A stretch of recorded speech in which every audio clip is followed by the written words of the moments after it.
dedicated to Eastern and Southern Kentucky. This is WYMT Mountain News First at 4.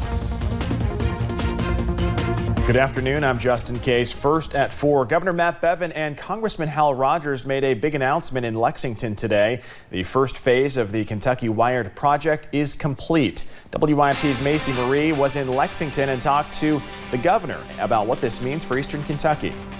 Governor Matt Bevin and Congressman Hal Rogers joined the stage and talked about the Kentucky Wired project, and they mentioned specifically on how this will impact Eastern Kentucky and jobs coming to the area.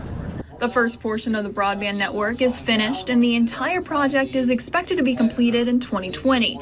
And the network will soon expand into Eastern Kentucky, helping people in the area work remotely and find jobs. So it won't cover every part of the East, but we're going to literally by the end of this year, we're going to see a fair bit of it lit up.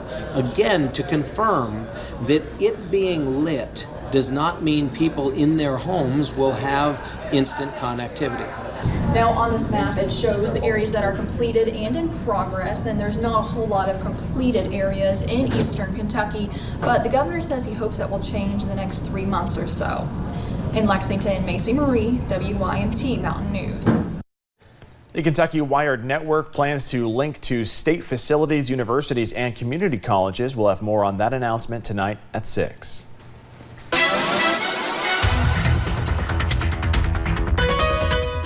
A quiet morning has turned into kind of a busy afternoon due to some pop-up showers and storms. Let's take a look at the last 6 hours on the satellite and radar. You can see them starting to fire after lunchtime, going into the early afternoon hours, and we're seeing those on the live pinpoint Doppler radar. Some of those have some pretty good lightning with them. So, of course, if you've been hanging out outside near the pools, make sure you get indoors with, of course, that lightning. Anytime you hear thunder, it's close enough for lightning to strike you. You should make sure if you're in those areas seeing those storms right now to be inside. The tale of two skies, though, I-64 at Moorhead, just a few clouds mixed in with the sunshine. Again, most areas won't see too much rain today, but outside WYMT, just a little bit of blue in the sky, mostly cloudy. Temperatures, it was 93 in Hazard before the rain hit, now down to 84. 90 still in Prestonsburg, Middlesboro, Monticello, Jonesville, upper 80s in a lot of locations where it hasn't rained. You can see where it has rained in a lot of areas right now. Across the state, 87 Paducah, 89 Charleston, 87 in Cincinnati, and 91 in Lexington and Louisville. So another hot day on tap. Your headlines, muggy night ahead, maybe some storms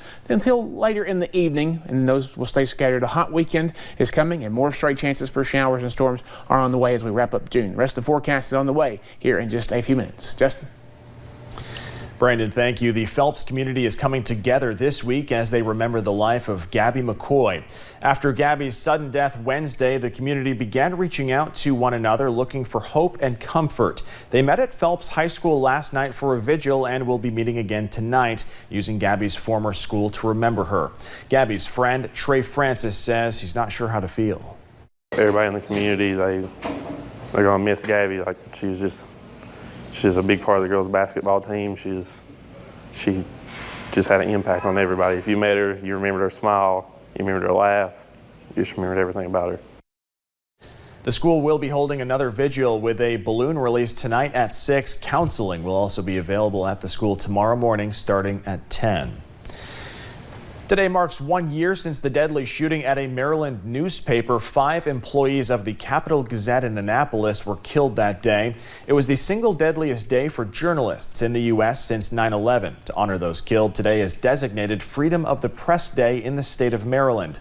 Employees from the Capital Gazette and other Tribune publishing papers dedicated a memorial garden in Annapolis this morning. A moment of silence was held at 2:33 p.m. today, the exact time the shooting began. Kentucky State Police in southern Kentucky are still looking for a murder suspect more than a month after the crime occurred. Nicholas Rucker is accused in the death of his girlfriend May 22nd in Whitley County. He has not been seen since. WYMT's Phil Pendleton talked with a man who saw Rucker right after the murder. Nicholas Rucker has connections in this part of southern Kentucky, but where he is remains a mystery more than a month after the crime that police say he committed at a home just outside the Corbin area. He is accused of killing his girlfriend, Vicki Connor, but before that, He served time in prison for the murder of his 1-month-old son. He has also served time recently in the Knox County Jail on some drug charges. Now, police say that he should be considered armed and dangerous. TK Park says he saw Rucker run out of the house where his girlfriend Vicki Connor was shot. He says he was covered in blood and was carrying a pistol. He says Rucker is dangerous and no one should take him lightly. People, if you see him, call the police because he is dangerous. I guarantee you that. He will not go back to jail because I know for a fact he told me I'm not going back to jail. Kentucky State Police have received a lot of tips, and this case has drawn some nationwide attention. One of those tips says they saw Rucker in the state of Florida. Another that he was in Rockcastle County. Whether any of those people is actually Rucker remains a mystery. In Whitley County, Phil Pendleton, now back to you. Connor's family tells us they were raising money for a reward. Any information about Rucker's whereabouts should be given to state police. 2 people are dead after a small plane crashed into a home in North Carolina last night. Officials say the pilot and a person inside the house were killed. Another person inside was hospitalized with serious injuries. Neighbors say they could hear the plane struggling and the engine sputtering prior to the crash.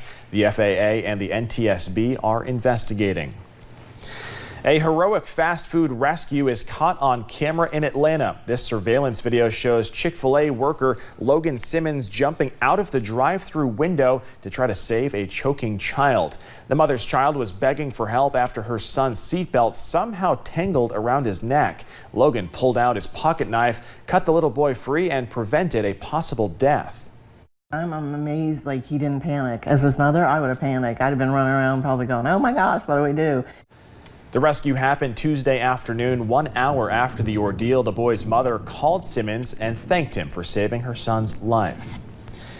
President Donald Trump is in Osaka, Japan for the G20 Economic Summit, but it's the private meetings on the sidelines of the summit that are often the most important moments of these meetings. President Trump shared a lighthearted moment about election interference during his meeting with Russian President Vladimir Putin.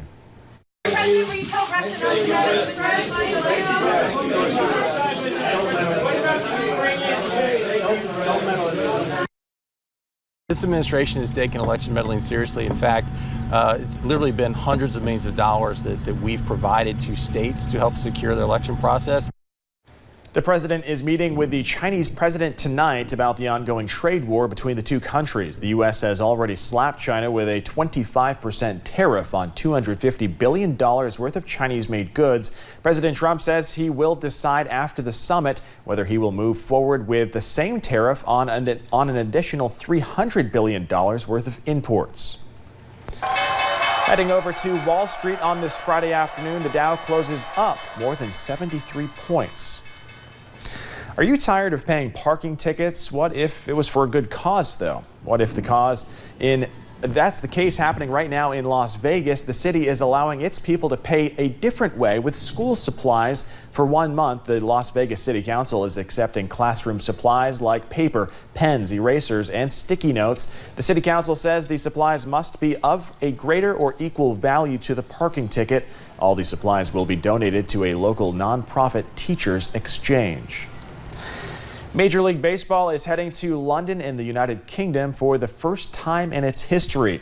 The New York Yankees held practice for their weekend games against the Boston Red Sox. The league hopes the games between the two rivals will bring in new fans from Europe. So can baseball beat Britain's #1 sport of soccer? How do 2 guys from the Netherlands get into baseball? My mother played softball when I was little, so I went with her to the games. 50,000 people are expected at this weekend's games. Straight ahead on First at 4 next month is the 50th anniversary of the Apollo 11 flight to the moon. Up next, we'll give you a sneak peek of a new launch underway at the famous command center. And I got the soundtrack here. The thunder is rolling outside the WIMT studios, and that forecast stays hot and humid as we wrap up June. We'll tell you what we can expect in the full forecast in just a few minutes.